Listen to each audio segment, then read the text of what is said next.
എല്ലാവർക്കും നമസ്കാരം. അപ്പൊ നമ്മൾ ഇന്ന് ഡിസ്കസ് ചെയ്യാൻ പോകുന്ന ടോപ്പിക് എന്ന് പറയുന്നത് എനർജി മീറ്റർ ആണ്. അപ്പോൾ ഇൻഡക്ഷൻ ടൈപ്പ് എനർജി മീറ്ററെ കുറിച്ചാണ് നമ്മൾ ഇന്ന് പഠിക്കുന്നത്. അപ്പൊ എനർജി മീറ്റർ എന്ന് പറഞ്ഞാൽ ഏത് കാറ്റഗറിയാണെന്ന് നമുക്കറിയാം അല്ലെ. ഇന്റഗ്രേറ്റിംഗ് ടൈപ്പ് ഇൻസ്ട്രുമെന്റിൽ വരുന്ന ഒരു ഇൻസ്ട്രുമെന്റ് ആണ് എനർജി മീറ്റർ. അപ്പൊ എനർജി മീറ്ററിന്റെ വേറൊരു പേര് എന്താ പറഞ്ഞ വാട്ട് അവർ മീറ്റർ എന്ന് വെച്ചാൽ എന്താ WH അല്ലെ. വാട്ട് അവർ ആണ് അതിന്റെ യൂണിറ്റ്. അതുകൊണ്ട് തന്നെ നമ്മൾ എന്ത് പറയും, വാട്ട് അവർ മീറ്റർ എന്ന് വേണമെങ്കിലും പറയാം. അതുപോലെ എനർജി മീറ്റർ എന്ന് വേണമെങ്കിൽ എന്ത് ചെയ്യാൻ പറയാം. അപ്പൊ നമ്മൾ കൺസ്ട്രക്ഷൻ നമ്മൾ ഇന്ന് പഠിക്കാൻ പോകുന്ന എന്തിനാന്ന് വെച്ച് കഴിഞ്ഞാൽ ഒരു induction type watt hour meter എന്ന് വെച്ചാൽ ഒരു ഇൻഡക്ഷൻ ടൈപ്പ് എനർജി മീറ്ററിന്റെ കൺസ്ട്രക്ഷൻ ആൻഡ് വർക്കിംഗ് ആണ് നമ്മൾ ഇന്ന് ഡിസ്കസ് ചെയ്യാൻ പോകുന്നത്. അപ്പൊ എനർജി മീറ്റർ എന്ന് പറഞ്ഞാൽ നമുക്കറിയാം അല്ലെ, ഒരു സർക്യൂട്ടിലെ എനർജി മെഷർമെന്റ് ചെയ്യാൻ വേണ്ടിയിട്ട് ഉപയോഗിക്കുന്ന മീറ്ററിന് നമ്മൾ പറയുന്ന പേരാണ് എനർജി മീറ്റർ. ഇത് ഇന്റഗ്രേറ്റിംഗ് മീറ്റർ ആണ്. അതുപോലെ ഇതിന്റെ യൂണിറ്റ് എന്നത് വാട്ട് അവർ ആണ്. അത് ഓർത്തു വെക്കുക. എനർജി മീറ്റർ എനർജിയുടെ യൂണിറ്റ് എന്ന് പറയുന്നത് വാട്ട് അവർ. അത് കുറച്ചുകൂടി റേറ്റിംഗ് കൂടി കഴിഞ്ഞാൽ കിലോ വാട്ട് അവർ KWH എന്നാണ് പറയാം. അപ്പൊ നമുക്ക് ഈ മീറ്ററിന്റെ കൺസ്ട്രക്ഷനിലേക്ക് നമുക്കിനി പോവാം. അപ്പൊ ഇതാണ് എനർജി മീറ്ററിന്റെ കൺസ്ട്രക്ഷൻ. വളരെ സിമ്പിൾ ആണ്. ജസ്റ്റ് ഇതിൽ മെയിൻ ആയിട്ട് വരുന്നത് നമുക്ക് ഓരോ കാര്യങ്ങളായിട്ട് നോക്കാം. സെക്ഷനലൈസ് ചെയ്ത് നോക്കാം. ഇതൊരു ഇലക്ട്രോ മാഗ്നറ്റ് ആണ്. അപ്പോൾ ഇവിടെ ഒരു ഇലക്ട്രോ മാഗ്നറ്റ് വെച്ചിട്ടുണ്ട്. രണ്ടാമത് അടുത്തൊരു ഇലക്ട്രോ മാഗ്നറ്റ് ആണ് ഇത്. അപ്പോ ഇൻഡക്ഷൻ ടൈപ്പ് എനർജി മീറ്ററിൽ പ്രധാനമായി രണ്ട് ഇലക്ട്രോ മാഗ്നറ്റ് ആണ്. ഇലക്ട്രോ മാഗ്നറ്റ് എന്ന് പറഞ്ഞാൽ നമുക്കറിയാം അല്ലെ, സപ്ലൈ കൊടുത്തു കഴിഞ്ഞാൽ അതെന്തായിട്ട് മാറും, മാഗ്നറ്റ് ആയിട്ട് മാറും. അപ്പൊ സപ്ലൈ ഡിസ്കണക്ട് ചെയ്യാം, മാഗ്നറ്റിസം ഉണ്ടാവില്ല. എപ്പോഴാണ് സപ്ലൈ കൊടുക്കുന്നത് അപ്പൊ എന്താവും, മാഗ്നറ്റ് ആയിട്ട് എന്ത് ചെയ്യും, ഫ്ലക്സ് പ്രൊഡ്യൂസ് ചെയ്യും. അപ്പൊ രണ്ട് മാഗ്നറ്റ് ഉണ്ട്. പിന്നെ എന്തുണ്ടാവും, ഒരു ഡിസ്ക് ഉണ്ട്. അപ്പൊ ഒരു അലുമിനിയത്തിന്റെ ഡിസ്ക് നമുക്ക് കാണാം അല്ലെ. ഇതൊരു ലൈറ്റ് വെയിറ്റ് ആയ, അതുകൊണ്ടാണ് നമ്മൾ അലുമിനിയം ഉപയോഗിക്കുന്നത്.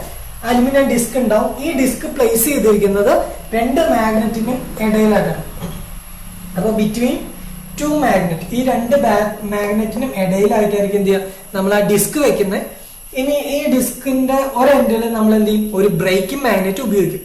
പിന്നെ അടുത്ത പാർട്സ് എന്ന് പറയുന്നത് ഇവിടെ ഒരു ഗിയർ ട്രാക്ഷൻ ഉണ്ട് അല്ലെ, ഗിയർ ട്രെയിൻ ഉണ്ട്. സോറി, ട്രാക്ഷൻ അല്ല, ഗിയർ ട്രെയിൻ. ഇത് എന്തിനാണെന്ന് വെച്ച് കഴിഞ്ഞാൽ രജിസ്റ്ററിങ് ചെയ്യാനാണ്. നമ്മുടെ റീഡിങ് നമുക്ക് കാണുന്നതിന് വേണ്ടി അവിടെ ഒരു രജിസ്റ്ററിങ് സിസ്റ്റം ഉണ്ടാവും. ആ രജിസ്റ്ററിങ് സിസ്റ്റത്തിലേക്ക് വേണ്ടിയിട്ടാണ് എന്ത് ചെയ്യുക, ഗിയർ ട്രെയിൻ ഉപയോഗിക്കുക. അപ്പൊ ഇത്രയും വരുന്നതാണ് ഇതിന്റെ മെയിൻ പാർട്സുകൾ. ഇനി നമുക്ക് നോക്കിക്കഴിഞ്ഞാൽ ലോഡ് എന്ത് ചെയ്യാം, ഒരു ലോഡ് എന്ത് ചെയ്യാം, ഡയറക്റ്റ് ആയിട്ട് കണക്ട് ചെയ്യാം. അതായത് കറണ്ട് കോയിൽ. ഇനി ശ്രദ്ധിക്കുക, ലോഡ് കണക്ഷൻ ചെയ്യുന്നത് കറണ്ട് കോയിലിന് സീരീസ് ആയിട്ടാണ്. കണ്ടോ, അപ്പോ കറണ്ട് കോയിലിന് സീരീസ് ആയിട്ടാണ് എന്ത് കണക്ഷൻ ചെയ്യുന്നത്, ലോഡ് കണക്ഷൻ ചെയ്യുന്നത്. നമുക്ക് നോക്കിയറിയാം, ഇതിലൂടെ വന്ന് സർക്യൂട്ട് എന്ത് ചെയ്ത് കംപ്ലീറ്റ് ചെയ്തു. അപ്പൊ ശ്രദ്ധിക്കുക, ലോഡിന് സീരീസ് ആയിട്ടാണ് എന്ത് ചെയ്യുക, കറണ്ട് കോയില് വെച്ചിരിക്കുന്നത്. ഇനി അടുത്തത് പ്രഷർ കോയിൽ. പ്രഷർ കോയിൽ എന്ന് പറഞ്ഞാൽ നോക്കിയേ, സപ്ലൈക്ക് പാരലൽ ആയിട്ടാണ് എന്ത് ചെയ്യുക, കോയില് കണക്ട് ചെയ്തിരിക്കുന്നത്. സപ്ലൈക്ക് പാരലൽ. അതുകൊണ്ടാണ് അതിന് എന്ത് പറയുന്നത്, പ്രഷർ കോയിൽ എന്ന് പറയുന്നത്. സപ്ലൈ ലോഡിന് സീരീസ് ആയതുകൊണ്ട് അതിൽ എന്ത് ചെയ്യും, കറണ്ട് കോയിൽ എന്ന് പറയും. അപ്പൊ ഇവിടെ ഉണ്ടാവുന്ന ഫ്ലക്സ് എന്നത് ഡിപ്പെൻഡ്സ് ഓൺ കറണ്ട്. അപ്പൊ കറണ്ട് കോയിൽ എന്ന് വെച്ചാൽ സിസിയിൽ ഉണ്ടാവുന്ന കറണ്ട് എന്ന് പറഞ്ഞാൽ സിസിയിൽ ഉണ്ടാവുന്ന ഫ്ലക്സ് ഡിപ്പെൻഡ്സ് ഓൺ കറണ്ട്. അപ്പൊ ഇവിടെ ഉണ്ടാവുന്ന ഫ്ലക്സ് നമുക്ക് എന്ത് ചെയ്യാം, ∅2 എന്ന് പറയാം. ഈ ∅2 എന്ന് പറയുന്ന ഫ്ലക്സ് ഡിപ്പെൻഡ്സ് ഓൺ കറണ്ട്. ഇനി അടുത്തത് പ്രഷർ കോയിൽ. ഈ പ്രഷർ കോയിൽ ഉണ്ടാവുന്ന ഫ്ലക്സ്, ഇവിടെ ഉണ്ടാവുന്ന ഫ്ലക്സ് എന്തിനെ ഡിപ്പെൻഡ് ചെയ്യുന്ന അറിയോ, ഇതിന് അക്രോസ് ഉള്ള വോൾട്ടേജ്. അപ്പൊ എന്ത് ചെയ്യും, ∅1. അപ്പൊ നോക്കുക, ഇവിടെ ഉണ്ടാവുന്ന വോൾട്ടേജിനെ ഡിപ്പെൻഡ് ചെയ്തിട്ടാണ് നമ്മുടെ പ്രഷർ കോയിൽ എന്ത് ചെയ്യുക, ഫ്ലക്സ് തരിക. അതിന് ∅1 എന്ന് പറയാം, ഇതിനെന്ത് ചെയ്യുക, ∅2 എന്ന് പറയാം. അപ്പൊ ഇതാണ് മെയിൻ കൺസ്ട്രക്ഷൻ. ഇനി വരുന്ന ഒരു ഇമ്പോർട്ടന്റ് ആയിട്ടുള്ള എന്താണെന്ന് വെച്ചാൽ കോപ്പർ ഷെയ്ഡിങ് റിംഗ് ആണ്. അപ്പൊ നമ്മുടെ പ്രഷർ കോയിൽ എന്ത് ചെയ്യും, സെൻട്രൽ ലിമ്പിലായിട്ട് നമ്മൾ എന്ത് വെച്ചിട്ടുണ്ട്, ഒരു കോപ്പറിന്റെ റിങ്ങുകൾ ഇൻസേർട്ട് ചെയ്തിട്ടുണ്ട്. ഇതിന്റെ ജോലി എന്താന്ന് വെച്ച് കഴിഞ്ഞാൽ, ഇവിടെ ഉണ്ടാവുന്ന ഫ്ലക്സും ഇവിടെ ഉണ്ടാവുന്ന ഫ്ലക്സ് ആൾമോസ്റ്റ് സെയിം ആയിരിക്കും. അപ്പൊ നമുക്ക് ഫ്ലക്സ് ഡിഫറൻസ് വരുത്തണം. അപ്പൊ പ്രഷർ കോയിൽ ഉണ്ടാവുന്ന ഫ്ലക്സിന് ഡിഫറൻസ് 90 ഡിഗ്രി ഫേസ് ഡിഫറൻസ് വരുത്തുന്നതിന് വേണ്ടിയിട്ടാണ് നമ്മൾ എന്ത് ചെയ്യുക, ഈ കോപ്പർ ഷെയ്ഡിങ് റിങ് ഉപയോഗിക്കുക. അപ്പൊ ശ്രദ്ധിക്കുക, കോപ്പർ ഷെയ്ഡിങ് റിങ് ഉപയോഗിക്കുന്ന ഫേസ് ഷിഫ്റ്റ് വരുത്തുന്ന 90 ഡിഗ്രിയിലുള്ള ഫേസ് ഷിഫ്റ്റ് ഫ്ലക്സിൽ ഉണ്ടാക്കുന്നതിന് വേണ്ടിയിട്ടാണ് എന്ത് ചെയ്യുക, കോപ്പർ റിങ് അവിടെ ഉപയോഗിച്ചിരിക്കുന്നത്. ഇനി നമ്മളുടെ ഈ ഒരു പ്രഷർ കോയിൽ നിർമ്മിച്ചിരിക്കുന്നത് ലാമിനേറ്റഡ് ചെയ്ത സിലിക്കൺ സ്റ്റീൽ ഉപയോഗിച്ചിട്ടായിരിക്കും എന്ത് ചെയ്യാൻ നിർമ്മിക്കുക. അതായത് ഈ ഷേപ്പിലായിരിക്കും ഇതിന്റെ ലിംബുകളുടെ ഷേപ്പ്. അപ്പൊ ഈ ഷേപ്പാണ് ഇതിന്റെ ലിംബ്. അതായത് നമ്മുടെ ഇംഗ്ലീഷ് ലെറ്റർ ഇയുടെ ഷേപ്പിലുള്ള ഇലക്ട്രോമാഗ്നറ്റ് ആണ്. പ്ലേറ്റുകൾ എല്ലാം കൂടി എന്ത് ചെയ്യുക, റിവെറ്റ് ചെയ്തിട്ടാണ് എന്ത് ചെയ്യുക നമ്മൾ പ്രഷർ കോയിൽ നിർമ്മിക്കുക. ശ്രദ്ധിക്കേണ്ട കാര്യം, ലാമിനേഷൻ ചെയ്യുന്നത് എഡി കറണ്ട് കുറയ്ക്കുന്നതിന് വേണ്ടിയിട്ട്, സിലിക്കൺ സ്റ്റീൽ ഉപയോഗിക്കുന്നത് എന്തിനാ, ഹിസ്റ്റീരിയസ് ലോസ് കുറയ്ക്കുന്നതിന് വേണ്ടിയിട്ടുമാണ്. അതുപോലെ തന്നെയാണ് നിങ്ങളുടെ കറണ്ട് കോയിൽ. കറണ്ട് കോയിൽ ഏത് ഷേപ്പാ, സി ഷേപ്പിലുള്ള ഇലക്ട്രോ മാഗ്നറ്റ് ആണ്. അതുപോലെ ഇതും അതേപോലെ എന്തായിരിക്കും, ലാമിനേഷൻ ചെയ്തിട്ടുണ്ടാവും, സിലിക്കൺ സ്റ്റീൽ ആയിരിക്കും എന്ത് ചെയ്യുക ഉപയോഗിക്കുക. അപ്പൊ ഇതാണ് നമ്മളുടെ മെയിൻ കൺസ്ട്രക്ഷൻ വരുന്നത്. ബ്രേക്കിംഗ് മാഗ്നറ്റ് ആയിട്ട് നമ്മൾ എന്താ വെക്കാന്ന് വെച്ചാൽ പെർമനന്റ് മാഗ്നറ്റ് ആയിരിക്കും എന്ത് ചെയ്യുക ഇതിൽ പ്ലേസ് ചെയ്യുക. അപ്പൊ ഇത്രയുമാണ് ഇതിന്റെ കൺസ്ട്രക്ഷൻ. അപ്പൊ ഒന്നുകൂടി നമുക്ക് ടെക്നിക്കൽ ആയിട്ട് പറയാം. ഒന്നാമത്തെ ഡ്രൈവിംഗ് സിസ്റ്റം. ഇത്രയും കാര്യങ്ങൾ നമ്മൾ സ്റ്റെപ്പായി പറയാം. എക്സാമുകൾക്ക് എഴുതുന്ന സമയത്ത് നിങ്ങൾ ഈ ഒരു മെത്തേഡിൽ വേണം എഴുതാം. ഒന്നാമത്തെ നോക്കുക ഡ്രൈവിംഗ്, രണ്ടാമത്തെ മൂവിംഗ് സിസ്റ്റം, മൂന്നാമത്തെ ബ്രേക്കിംഗ് സിസ്റ്റം, നാലാമത്തെ രജിസ്റ്ററിംഗ് സിസ്റ്റം. അപ്പൊ ഇതിന്റെ കൺസ്ട്രക്ഷൻ എഴുതുമ്പോൾ ഇങ്ങനെ 4 പാർട്ടുകളായിട്ട് വേണം നമ്മൾ എന്ത് ചെയ്യാൻ, എക്സ്പ്ലെയിൻ ചെയ്യാൻ. അപ്പൊ നോക്കുക, ഡ്രൈവിംഗ് സിസ്റ്റം എന്ന് വെച്ചാൽ ഡ്രൈവിംഗ് ഫോഴ്സ് ആരാണ് പ്രൊഡ്യൂസ് ചെയ്യുക. നമുക്കറിയാം ഇവിടെ 2 ഇലക്ട്രോ മാഗ്നറ്റുകൾ ഉണ്ട് അല്ലെ. ഇവിടെ ഉണ്ടാകുന്ന 2 ഫ്ലക്സുകളാണ് φ1 φ2. ഈ 2 ഫ്ലക്സുകൾ ഇന്ററാക്ഷൻ ചെയ്യുമ്പോഴാണ് നമുക്ക് എന്ത് ഡെവലപ്പ് ചെയ്യുക, ഈ ഒരു ഡിസ്കില് ടോർക്ക് ഡെവലപ്പ് ചെയ്യുക. അപ്പൊ ഇത്രയും കാര്യങ്ങളേ ഉള്ളൂ. നമ്മുടെ ഡ്രൈവിംഗ് സിസ്റ്റത്തിൽ വരുന്നത് എന്തൊക്കെയാണ്, ഈ 2 ഇലക്ട്രോ മാഗ്നറ്റ്സ്. അപ്പൊ പ്രഷർ കോയിലും അതുപോലെ കറണ്ട് കോയിലും ആണ് നമ്മളുടെ ഡ്രൈവിംഗ് സിസ്റ്റത്തിൽ എന്ത് ചെയ്യുക ഉൾപ്പെടുന്നത്. ഈ 2 ഉപയോഗിച്ചിട്ടായിരിക്കും നമുക്ക് എന്ത് ചെയ്യുക ടോർക്ക് ഡെവലപ്പ് ചെയ്യുക. അതിന് പറയുന്ന പേരാണ് ഡ്രൈവിംഗ് സിസ്റ്റം. അത് ശ്രദ്ധിക്കുക. അടുത്ത മൂവിംഗ് സിസ്റ്റം. അപ്പൊ ഇതിൽ മൂവിംഗ് സിസ്റ്റം എന്തൊക്കെയാണ് നോക്കുക. മൂവിംഗ് സിസ്റ്റം എന്ന് പറഞ്ഞാൽ എന്താ, ഈ ഒരു സെക്ഷൻ ആണ്. അതായത് നമ്മുടെ അലുമിനിയം ഡിസ്ക് ആണ്, ലൈറ്റ് വെയിറ്റ് ആയ അലുമിനിയം ഡിസ്ക് ആണ്. ഈ ഡിസ്ക് പ്ലേസ് ചെയ്തിരിക്കുന്ന ഈ 2 ഇലക്ട്രോ മാഗ്നറ്റുകൾക്ക് ഇടയിലായിട്ടായിരിക്കും എന്ത് ചെയ്യുക ഡ്രൈവിംഗ് നമ്മളുടെ അലുമിനിയം ഡിസ്ക് വെക്കുന്നത്.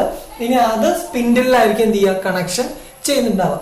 അപ്പൊ അലുമിനിയം ഡിസ്കിൽ എൻഡുകളിലായിട്ട് 2 ഹോളൊക്കെ ഇട്ടുണ്ടാവും. അതൊക്കെ ഒന്ന് ഓർത്ത് വെച്ചാൽ മതി, അത് ഞാൻ പിന്നീട് പറഞ്ഞുതരാം. അപ്പൊ ഇത്രയും കാര്യങ്ങളാണ് നമ്മളെ മൂവിംഗ് സിസ്റ്റത്തിൽ ഉൾപ്പെടുന്നത്. ഇനി എന്ത് ചെയ്യുക, ബ്രേക്കിംഗ് സിസ്റ്റം. നമുക്കിനി ഡിസ്കസ് ചെയ്യാനുള്ള ബ്രേക്കിംഗ് മാഗ്നറ്റ് ആണ്. ഈ ബ്രേക്കിംഗ് മാഗ്നറ്റ് എന്താ ചെയ്യാൻ, ഇതിന്റെ ബ്രേക്കിംഗ് സിസ്റ്റത്തിൽ വരുന്നതാണ് ബ്രേക്കിംഗ് മാഗ്നറ്റ്. അപ്പൊ ബ്രേക്കിംഗ് മാഗ്നറ്റ് എന്താ ചെയ്യാന്ന് വെച്ച് കഴിഞ്ഞാൽ അത് പെർമനന്റ് മാഗ്നറ്റ് ആണ്. ഫ്ലക്സ് എന്ത് ചെയ്യും കണ്ടിന്യൂസ് ആയിട്ട് എന്ത് ചെയ്യും പ്രൊഡ്യൂസ് ചെയ്തുകൊണ്ടേയിരിക്കും. അപ്പൊ ഇത് നോർത്ത് ആണെങ്കിൽ ഇത് എന്തായിരിക്കും സൗത്ത് ആയിരിക്കും. അപ്പൊ നോർത്ത് ടു സൗത്ത് എന്ത് ചെയ്യും ഫ്ലക്സ് സഞ്ചരിച്ചുകൊണ്ടേ ഇരിക്കുകയാണ്.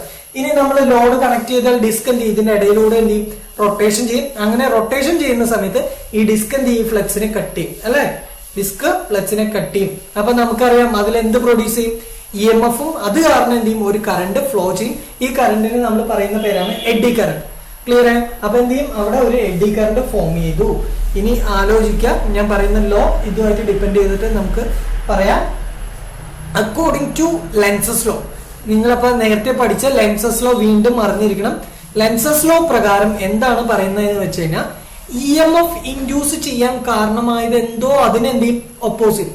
അപ്പൊ എന്ത് ചെയ്യും ഇവിടെ എന്ത് ചെയ്യും ആ റൊട്ടേഷൻ ആണ് എന്ത് ചെയ്യുന്നത് EMF പ്രൊഡ്യൂസ് ചെയ്യുന്നത്. അപ്പൊ ഈ റൊട്ടേഷൻ എന്ത് ചെയ്യും ഓപ്പോസിറ്റ്. അപ്പൊ ഇവിടെ എന്ത് ചെയ്യും ചെറിയൊരു ഓപ്പോസിഷൻ എപ്പോഴും എന്ത് ചെയ്യും ഇതിന് ഉണ്ടായിക്കൊണ്ടേയിരിക്കാം. അത് ആ ഓപ്പോസിഷൻ ഉപയോഗിച്ച് നമ്മുടെ എന്ത് ചെയ്യാം ഇതിന്റെ റൊട്ടേഷനെ നമുക്ക് കൺട്രോൾ ചെയ്യാം.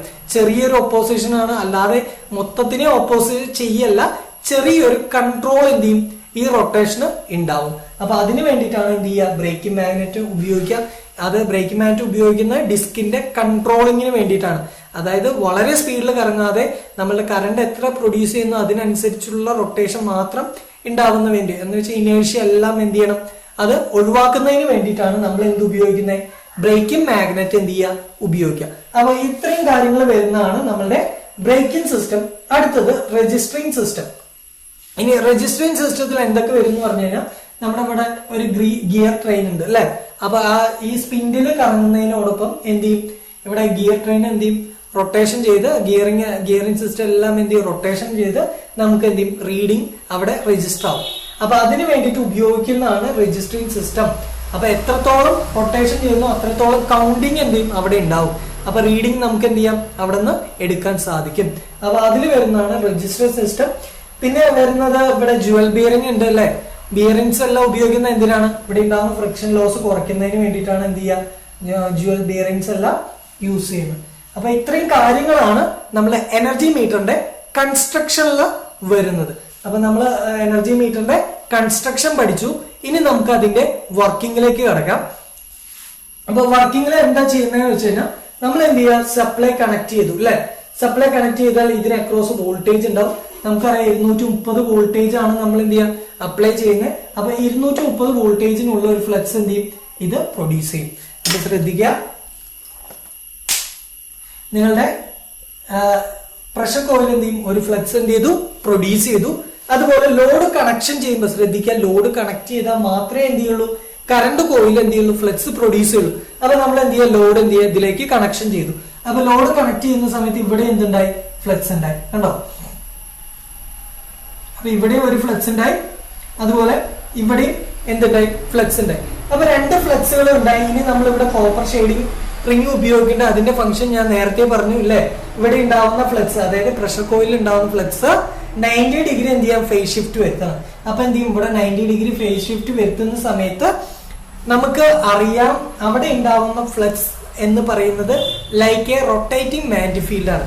നേരത്തെ ഉണ്ടാവുന്ന ഫ്ലക്സ് പൾസേറ്റിംഗ് ആണെങ്കിൽ നമ്മുടെ ഷെയ്ഡിംഗ് റിംഗ് ഉപയോഗിച്ച് നമ്മൾ എന്ത് ചെയ്യും, 90 ഡിഗ്രി ഫേസ് ഷിഫ്റ്റ് വരുത്തി കഴിഞ്ഞാൽ അവിടെ ഉണ്ടാവുന്ന ഫ്ലക്സ് എന്നത് എന്താണ്, റൊട്ടേറ്റിംഗ് മാഗ്നറ്റിക് ഫീൽഡ് പോലെയാണ് എന്ത് ചെയ്യുക, ആക്ട് ചെയ്യുക. അപ്പൊ എന്ത് പറ്റും, ഇതിലൂടെ ഫ്ലക്സുകൾ എന്ത് ചെയ്യും, റൊട്ടേറ്റിംഗ് മാഗ്നറ്റിക് ഫീൽഡ് ആയി എന്ന് വെച്ചാൽ റൊട്ടേഷൻ ചെയ്യാൻ തുടങ്ങി. അപ്പൊ ഈ ഫ്ലക്സുകൾ എന്ത് ചെയ്യും, ഈ ഡിസ്കിനെ എന്ത് ചെയ്യും, കട്ട് ചെയ്യും. അപ്പൊ ഡിസ്കിലൂടെ എന്ത് ചെയ്യും, കറണ്ട് ഫ്ലോ ചെയ്യാൻ തുടങ്ങി അല്ലെ. കറണ്ട് എന്ത് ചെയ്തു, ഡിസ്കിലൂടെ ഫ്ലോ ചെയ്യും. ഇനി ശ്രദ്ധിക്കുക, അക്കോർഡിംഗ് ടു മോട്ടോഴ്സ് പ്രിൻസിപ്പൽ അല്ലെ, മോട്ടോഴ്സ് ലോ പ്രകാരം കറണ്ട് ക്യാരിങ് ആയ ഒരു കണ്ടക്ടർ അല്ലെ, ലോറൻസ് ഫോഴ്സ് എന്ന് പറയും. കറണ്ട് ക്യാരിങ് ആയ ഒരു കണ്ടക്ടർ ഒരു മാഗ്നറ്റിക് ഫീൽഡിൽ വെച്ചാൽ, ഇത് കറണ്ട് ക്യാരിങ് ആയി, ഇത് എവിടെ വെച്ചിരിക്കുന്ന, മാഗ്നറ്റിക് ഫീൽഡിന്റെ ഇടയിലാണ് അല്ലെ. മാഗ്നറ്റിക് ഫീൽഡിന്റെ ഇടയിൽ വെച്ച് കഴിഞ്ഞാൽ എന്ത് ഡെവലപ്പ് ചെയ്യും, ഇതിലൊരു ടോർക്ക് ഡെവലപ്പ് ചെയ്യും. ക്ലിയർ ആയോ, current carrying conductor placed in A magnetic field, A torque will experience on the conductor. അതുകൊണ്ട് തന്നെ ഈ കണ്ടക്ടറിൽ, ഈ ഡിസ്കിൽ എന്ത് ചെയ്യും, ടോർക്ക് ഡെവലപ്പ് ചെയ്ത് ഇത് എന്ത് ചെയ്യും, റൊട്ടേഷൻ ചെയ്യാൻ തുടങ്ങും. ക്ലിയർ ആയോ. അപ്പോൾ കറണ്ട് ക്യാരിങ് കണ്ടക്ടർ മാഗ്നറ്റിക് ഫീൽഡിൽ വെച്ചാൽ ടോർക്ക് ഡെവലപ്പ് ചെയ്ത് എന്ത് ചെയ്യും, റൊട്ടേഷൻ ചെയ്യാൻ തുടങ്ങും. അപ്പൊ ഈ ടോർക്ക് ഡിപ്പെൻഡ്സ് ഓൺ ഈ രണ്ട് ഫ്ലക്സിനെയും ϕ1നെയും ϕ2നെയും ഡിപ്പെൻഡ് ചെയ്തിട്ടാണ് എന്ത് ചെയ്യുക, ടോർക്ക് ഡെവലപ്പ് ചെയ്യുന്നത്. അപ്പൊ ഇതാണ് എനർജി മീറ്ററിന്റെ വർക്കിംഗ്. അപ്പൊ ഒന്നുകൂടി പറഞ്ഞുതരാം. നമ്മൾ ഇവിടെ കൊടുക്കുന്ന വോൾട്ടേജിന് അനുസൃതമായി പ്രഷർ കോയിൽ എന്ത് ചെയ്യും, ഒരു ഫ്ലക്സ് പ്രൊഡ്യൂസ് ചെയ്യും. അതുപോലെ ലോഡ് കറണ്ടിനെ ഡിപ്പെൻഡ് ചെയ്തിട്ട് എത്രയാണ് ലോഡ് കൊടുക്കുന്നത്, ആ കറണ്ടിന് അനുസൃതമായിട്ട് ഒരു ഫ്ലക്സ് എന്ത് ചെയ്യും, കറണ്ട് കോയിലും പ്രൊഡ്യൂസ് ചെയ്യും. ഇനി ഈ രണ്ട് ഫ്ലക്സുകൾ തമ്മിൽ 90 ഡിഗ്രി ഫേസ് ഷിഫ്റ്റ് വരുത്തുന്നതിന് വേണ്ടി നമ്മൾ എന്ത് ചെയ്യും, കോപ്പർ ഷെയ്ഡിങ് റിംഗ് ഉപയോഗിച്ചിട്ടുണ്ട്. അങ്ങനെ കോപ്പർ ഷെയ്ഡിങ് റിംഗ് ഉപയോഗിക്കുമ്പോൾ ഇവിടെ എന്ത് ചെയ്യുന്നത്, ഒരു റൊട്ടേറ്റിംഗ് മാഗ്നറ്റിക് ഫീൽഡ് ഉണ്ടാവും. ഈ റൊട്ടേറ്റിംഗ് മാഗ്നറ്റിക് ഫീൽഡ് ഈ ഡിസ്കിനെ കട്ട് ചെയ്യുന്ന സമയത്ത് അവിടെ എന്തുണ്ടാവും, ഒരു കറണ്ട് എന്ത് ചെയ്യും, ഇതിലൂടെ ഫ്ലോ ചെയ്യും. അപ്പൊ നമുക്കറിയാം, current carrying conductor placed in a magnetic field, a torque will experience on the conductor and it will rotate. അപ്പൊ അക്കോർഡിംഗ് ടു മോട്ടോഴ്സ് ലോ പ്രകാരം ഇത് എന്ത് ചെയ്യും, റൊട്ടേഷൻ ചെയ്യാൻ തുടങ്ങും. ഈ ഡിസ്കിന്റെ റൊട്ടേഷൻ അനുസരിച്ച് സ്പിൻഡിൽ കറങ്ങും. സ്പിൻഡിലിൽ നമ്മൾ ഗിയർ ട്രെയിൻ വെച്ചിട്ടുണ്ട്. ഗിയർ ട്രെയിനും എന്ത് ചെയ്യും, റൊട്ടേഷൻ ചെയ്ത് നമുക്ക് എന്ത് ചെയ്യാം, റീഡിങ് രജിസ്റ്റർ ചെയ്യാൻ സാധിക്കും.